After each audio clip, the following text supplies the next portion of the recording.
big You literally took almost everything I was about to say. Take that. Trade. You're gonna lead the rest of the discussion, so you'll get to talk.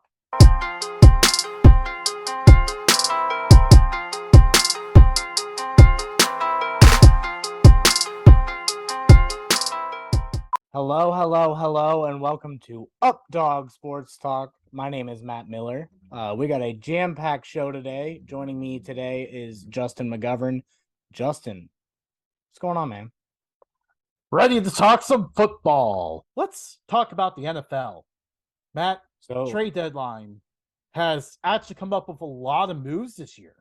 Usually it's pretty solid. It's hyped up. Nothing happens. This year, big difference. A lot has gone on. Let's cover a lot of the big You ones. literally took almost everything I was about to say.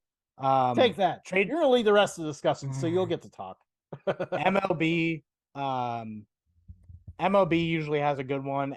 NBA obviously has a good trade deadline. NFL has been lacking for years. I don't know about NHL. I don't watch it enough to kind of know who the players are.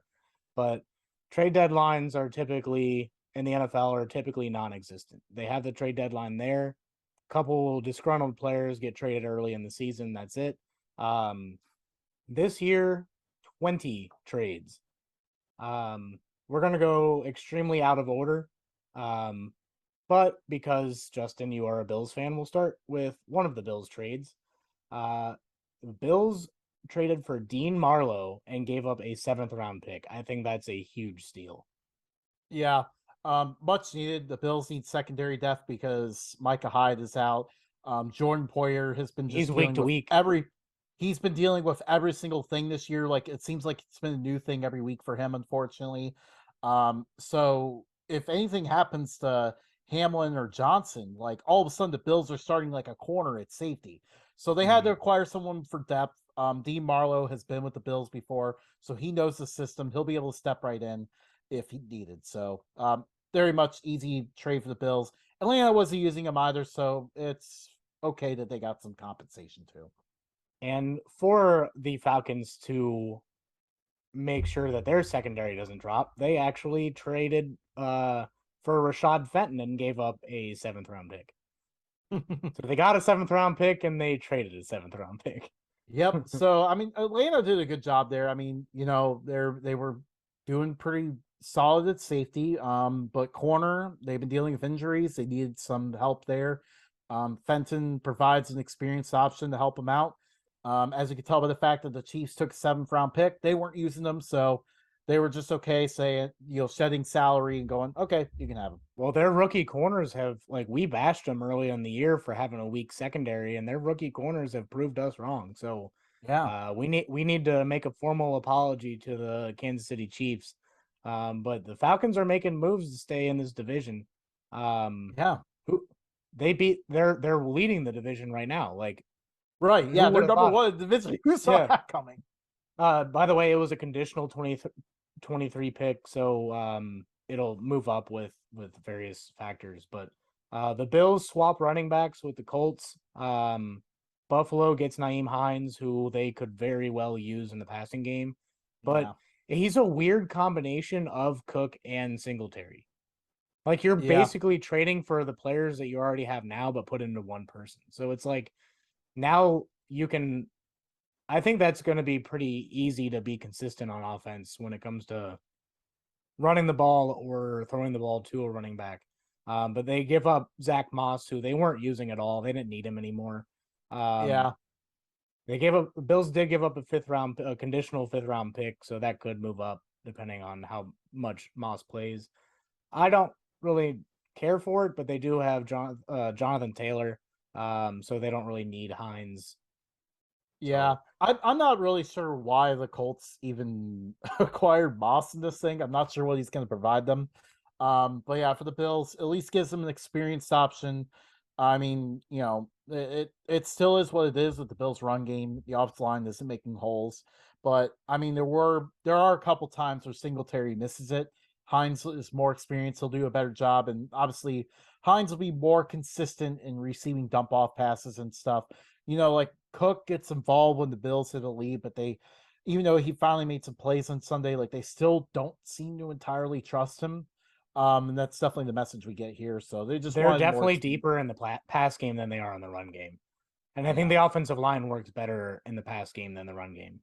absolutely. Um, the Jets are trading Jacob Martin and a 2024 fifth round pick, and the Broncos are to the Broncos for a 2024 fourth round pick. So they pretty much just move up one round 2 years from now to give up a player. Yeah. Um, I mean, this is like a poor attempt at making up for the loss of Bradley Chubb that we'll talk about probably next because I just brought that up. Um, yeah, I mean, well, they that didn't give up was much. I They can got skip to that one. some experience. Let's talk about Bradley Chubb. That's a lot more interesting. Okay. I was kind of trying to build up to that one, but yeah, the biggest trade of the trade deadline was Denver Broncos send Bradley Chubb and a fifth round pick to the Dolphins in exchange for Chase Edmonds, a 2023 first round pick, and a 2024 fourth round pick. So that defense is starting to look scary. In Miami, they got to do something to get to Josh Allen, and if they want to stay right there, they're going to need some defensive help. So, kudos to them, but also since they traded Chase Edmonds, they traded with the 49ers to get Jeff Wilson. Gave up a fifth round pick for him, and he's very familiar with Mike McDaniel's run game because he was a run game coordinator in San Fran. Yeah, I very think Wilson's familiar with going to the do well system. there. I don't think he's going to be like a huge name. I don't think he's going to be like I'm taking it old school, but Clinton Portis or anything. Like I think he's just gonna. I think he's gonna fare well in that offense, and then it's Just going to be running back by committee with who they have left. So yeah, I mean, just like in San Francisco, he stepped behind Mostert. So I mean, it helps them out there. Obviously, Chubb is the big acquisition here, getting some pass rush when they didn't have much of one going on for a while. So yeah, that'll help him out big time. um, this one is 100% for the future. But Jacksonville traded a 2023 conditional fifth round and 2024 conditional fourth round for Calvin Ridley, who was suspended this entire season. So they give up the fifth round pick next year or this year. The 2024 pick can become a third round pick if he plays a certain number of snaps. Can become a second round pick if they give him a long term deal. So that's very good negotiating on the part of the Falcons because I Yeah, feel like Jacksonville needs that long term receiver, and I think with Ridley and Kirk, I think they have a decent duo there. Probably paid a little bit too much for Kirk, but their offense seems to be doing halfway decent. But that's another yeah. conversation. It's kind of it's ironic. Calvin Ridley is currently suspended because he bet on the Falcons to beat the Jaguars, and now look at him, he's with the Jaguars. And now he's Yeah, gonna be betting against the Jaguars. I mean, it was a good move by the Falcons to get that kind of deal, but at the same time, I'm like, I don't know why they dealt him. I mean, Artie Smith now is never really going to have Ridley as a receiver for his team. Mm. Um, and obviously, I think if he doesn't Well, get in they're any leading more the division trouble. without him, so maybe they'll take that conditional second round pick and get a really good like. I think that's when. I actually do think that's when Marvin Harrison Jr. is going to be eligible for the draft. Yeah, but he might end up going first round. Yeah, I just don't know. But Like, they can I flip feel that like second round pick for a yeah, first I round. feel like they need experienced weapons, but they aren't going for that, I guess. But yeah, for the Jaguars, this could potentially give them a top receiver for Trevor Lawrence. So a good move for the Um, Jaguars, if you like. the Pittsburgh Steelers are trading a conditional sixth round pick for William Jackson and a conditional seventh round pick. Um, on the Commander side, I'm like, yeah, you're getting rid of a guy who has been very adamant about not being there anymore. But it's kind of his fault for signing with them. So kind of got yourself into that situation, dude. But Yeah. Steelers will be able to work him in. Bengals took him right in front of the Steelers handful of years ago. So I don't know if he has what it takes to be an elite corner in the NFL, but definitely much needed secondary help for them. Yeah. I feel like In I mean, at least for the Commanders, they get him off the team. He's just been stealing money from them at this point. Um, but yeah, for the Steelers, it's the ultimate. You're not risking much, but the reward could be very helpful if he can shore up the secondary a bit. Obviously the Steelers seem to like what they saw because, again, he was in the division for a bit. So they know him. So yeah, we'll see how it looks. I mean, either way, I like to move this for the Steelers because they're not risking much. Steelers brought in William Jackson, and then they deal Chase Claypool to the Bears. Bears give up a second round pick for Chase Claypool. I think they lost the entire trade. Yeah. Like all of trade deadline, I think they lost. But it was rumored that the Packers were in on Claypool as well. Maybe they offered a lower pick, but I mean, Bears are starting to try to make moves on offense. They also should probably try to pick up an offensive lineman or five. Well, they did get Leatherwood, so they should probably get four now. But Bears are going to be bad, so that's probably going to be an early second round pick. So basically, a leftover first rounder that they're going to get. Yeah. I mean, Um, I like the move to get Fields another receiver. They seem to have found a lot with the run game lately, and their offense has actually kind of picked it up a bit. So it could be helpful to have another receiver in there. But like you kind of mentioned, the compensation was a little bit much. I'm not sure if I agree with giving up a second round pick. Now we should clarify, I do believe this is the second round pick they got from the Ravens for Roquan Smith, which is probably the next trade we're going to talk about now. it Um, wasn't, but it will be. so Yeah, it was a that's kind of the other 2023 pick. It interesting doesn't thing specify, too but is essentially Roquan Smith. you gave up Roquan Smith for Chase Claypool. And I can look at that in two different directions.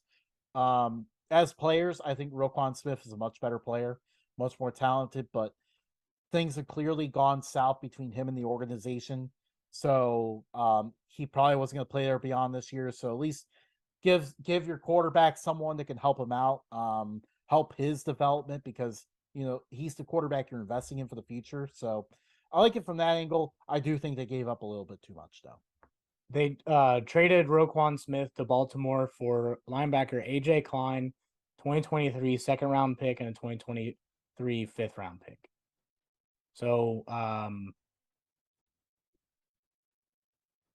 not a big haul there. I didn't look into the specifics. If it is the Baltimore pick, then they're back down into full second round territory. But they'll probably somehow get a steal that should have been in the first round that somehow fell to them again. This was a few days ago, but since there were 20 total trades near the end of the trade deadline, Kadarius Toney goes to the Chiefs from the Giants. Third round compensatory draft pick and a sixth round pick, both 2023. Bears send Robert Quinn for fourth round pick. We missed one. You have me skipping Well, around so much. TJ um, Hawkinson goes from the Lions to the Vikings.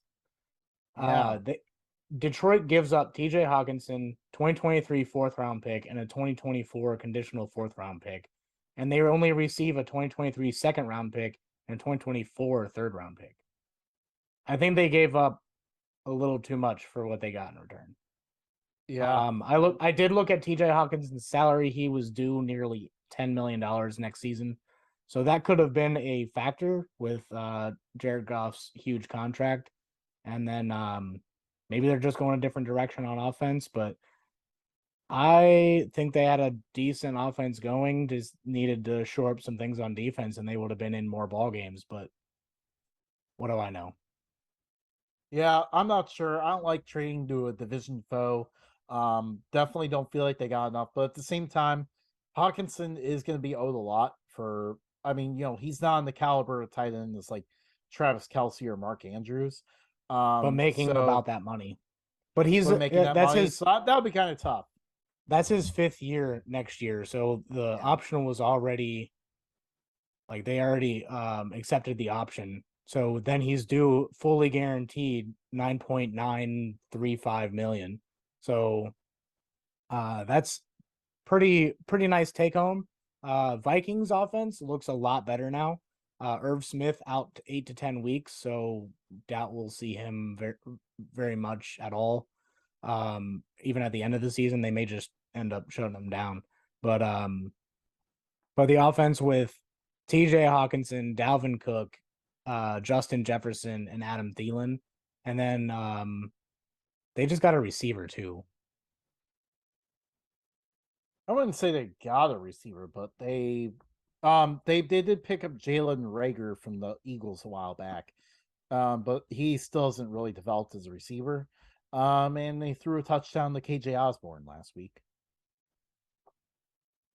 They're looking halfway decent on offense. Defense needs to be pretty strong, but that's a different conversation. That's the trade deadline. Yeah. News from around the league. Dan Snyder could be selling the team. Finally. We were happy to announce. Well, we didn't actually announce it like everybody else announced it before we got to record. But we are on the show happy to announce that Dan Snyder is going to sell the team. I hope it's some super rich person who will give them a fantastic new stadium and then maybe change the colors too to make the Commanders a little bit more cool instead of kind of thinking about the past. Yeah. Yeah, I like it. Hopefully someone a better human being buys that team and turns them around. I think it'll be good for the brand. Jason Wright, please stay there. We like you. Anything else, Justin? No, congrats to the Commanders. Good job getting rid of hopefully getting rid of Dan Snyder. And yeah, maybe soon enough they'll have a better stadium where the poop pipes aren't bursting on fans. Well, somehow we did this in less than 40 minutes, so I don't know what to talk about anymore. Good job. Uh, Hey, you did good. uh, follow us on Twitter, Facebook, Instagram, and TikTok, all at Updog Sports Talk. Hit the like, hit the subscribe, hit the little bell to get notifications when we post. We do not post that often, just once a week, so we're not going to blow your phone up. I hope you liked us. We hope to hear from you. If you got any complaints about any of the trade deadline stuff, please take it up with the American Professional Football League. Justin, anything else? No, that's all. Wrapped it up All right. perfectly. We are out. We'll see you guys next week.